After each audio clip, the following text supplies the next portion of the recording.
अस्सलामुअलैकुम, क्या हाल चाल है। उम्मीद करती हूँ कि सभी देखने वाले बिल्कुल खैरियत से होंगे। मैं भी अल्हम्दुलिल्लाह बिल्कुल ठीक हूँ। अल्लाह ताला हम सबको अपने अपने घरों में खुश और आबाद रखे, आमीन। तो जी, एक नई सुबह के साथ मैं करती हूँ अपने एक नए व्लॉग का आगाज़।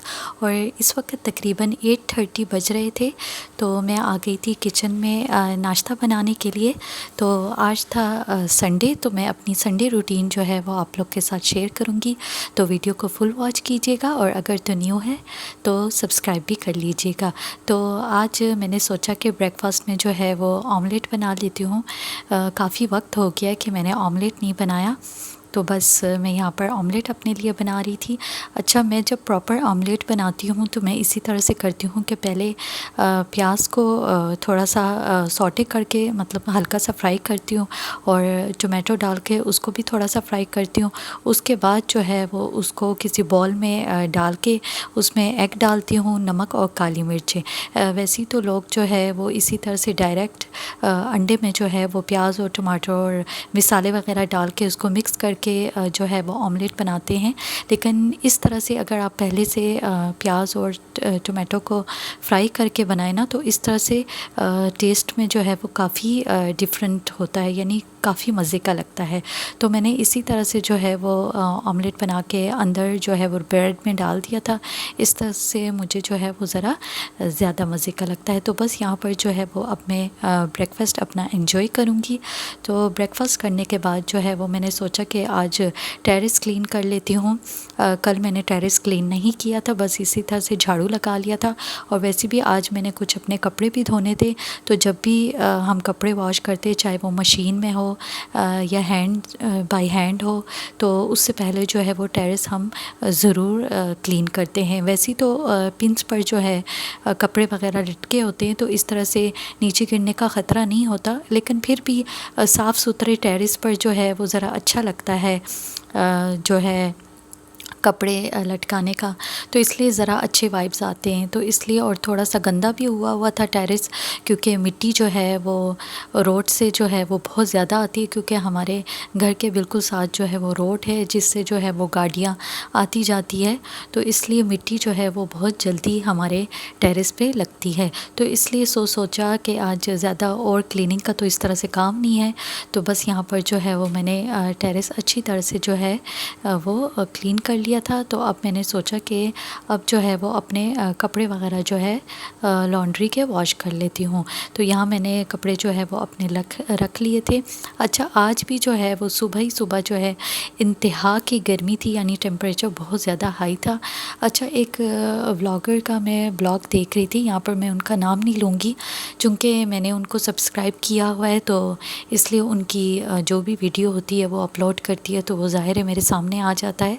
तो अभी कुछ डेज़ पहले मैं उनका व्लॉग देख रही थी, तो वो कह रही थी कि मुझे ऐसा लग रहा है, या आप लोग को भी ऐसा फ़ील हो रहा है, कि इस दफ़ा जो गर्मी है वो बिल्कुल अलग सी गर्मी है। यानी कि इस तरह से हाई टेम्परेचर जो है, ज़्यादा गर्मी जो है वो पहले मुझे तो लगता है कि नहीं हुई जिस तरह से इस दफ़ा है। तो वाकई उनकी बात मुझे ट्रू लगी।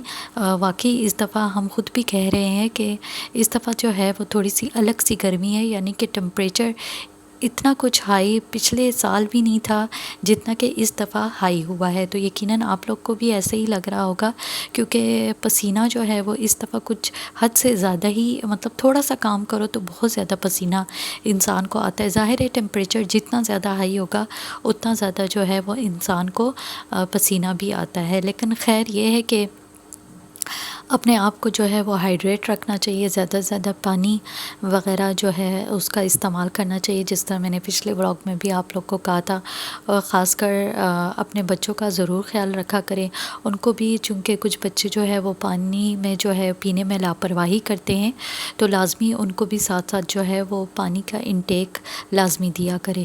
तो बस यहाँ पर जो है वो बातों बातों में मेरे लॉन्ड्री के कपड़े भी धुल गए थे। ज़्यादा कुछ इस तरह से कपड़े नहीं थे, लेकिन फिर भी धोने लाज़मी थे, क्योंकि फिर और भी हो जाते हैं, क्योंकि वैसे भी गर्मियाँ हैं।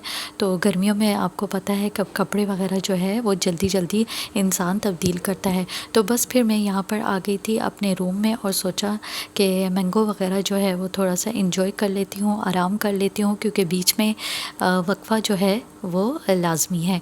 तो उसके बाद जो है जी मैं आ गई थी किचन में, चूँकि आज मैं बनाने जा रही थी ज़र्दा राइस। ज़र्दा राइस की रेसिपी मैंने एक दफ़ा आप लोग के साथ पहले भी शेयर की है, लेकिन आज सोचा कि जो मेरे न्यू सब्सक्राइबर्स हैं, चले उनके लिए भी एक बार अगेन से जो है वो ये रेसिपी शेयर कर लेती हूँ, क्योंकि काफ़ी डेज़ से जो है वो मुझे ज़र्दे की क्रेविंग हो रही थी, तो सोचा आज बना ही लेती हूँ। तो सबसे पहले मैंने यहाँ पर पानी रख लिया था। जिस तरह से पानी चावल जो है वो बिरयानी वगैरह के लिए जो है वो बॉईल करते हैं, उसी तरह से सेम मेथड से पानी में बॉईल आ गया, तो उसमें मैंने चावल ऐड कर लिए थे। और उसके बाद जो है वो मैं इसमें अब ज़र्दे का रंग जो है वो ऐड कर लूँगी। तो तकरीबन यहाँ पर जो है वो बस हमारे चावल जो है वो पकने लगे थे। मैंने यहाँ पर 1 कप राइस लिया था और आधा कप के करीब जो है वो मैं इसमें चीनी ऐड करूँगी। तो बस यहाँ पर जो है वो हमारे जो चावल है वो रेडी हो गए थे। तो अब मैं जो है वो इसी पैन में थोड़ा सा ऑयल डालूँगी, उसमें मैं इलायची और सौंफ ऐड करूँगी। अच्छा, सौंफ शायद आप लोगों ने ऐड ना किया हो ज़र्दे में, लेकिन सौंफ का जो है वो टेस्ट ज़र्दे में काफ़ी मज़े का लगता है। तो इलायची के साथ जो है वो सौंफ भी लाजमी ऐड किया करें। और एक बात का ख्याल रखें कि ज़र्दे में हमेशा ऑयल जो है वो कम डाला करें, क्योंकि जितना ऑयल ज़र्दे में कम होगा उतना ही जो है वो ज़र्दा आपका बहुत मज़ेदार बनेगा, और फिर इससे जो है वो दिल भी वो नहीं होगा, ख़राब होगा। तो मैंने जो है वो थोड़ा सा सौंफ और इलायची को फ्राई कर लिया था, उसमें मैंने फिर चीनी ऐड कर लिया था, और चीनी के साथ ही मैंने इसमें तकरीबन आधा कप के करीब जो है वो पानी ऐड कर दिया था। तो चीनी जैसे ही मेल्ट हो गया था, तो अब जो है वो जो चावल मैंने बॉईल किए थे ज़र्दे के रंग के साथ, वो इसमें मैं ऐड कर दूँगी। और साथ ही जो मैंने किशमिश और थोड़े से बादाम लिए थे वो भी मैं अब इसमें ऐड कर दूँगी। और ऐड करने के बाद इसको अच्छी तरह से जो है वो मिक्स कर लूँगी। मिक्स करने के बाद अब इस स्टेज पर मैं इनको दम पे लगा दूँगी। तो बस हमारे जो ज़र्दा राइस है वो अल्हम्दुलिल्लाह से बनकर रेडी हो गए हैं, और माशाल्लाह से काफ़ी खिले खिले और अच्छे मज़ेदार से बने थे। आप लोग भी इस रेसिपी को जो है वो ज़रूर फॉलो कीजिएगा। इस मेथड से जो है वो ज़रूर ज़र्दा राइस को ट्राई कीजिएगा। तो बस इसी के साथ ही मैं लेती हूँ आप सबसे इजाज़त। उम्मीद करती हूँ कि मेरी आज की संडे रूटीन आप लोग को पसंद आई होगी। कमेंट सेक्शन में ज़रूर बताइएगा। वीडियो को लाइक शेयर भी लाजमी कीजिएगा। ज़िंदगी रही, सांसें चलती रही। तो मिलूँगी एक नए व्लॉग के साथ, तब तक के लिए अल्लाह हाफिज़।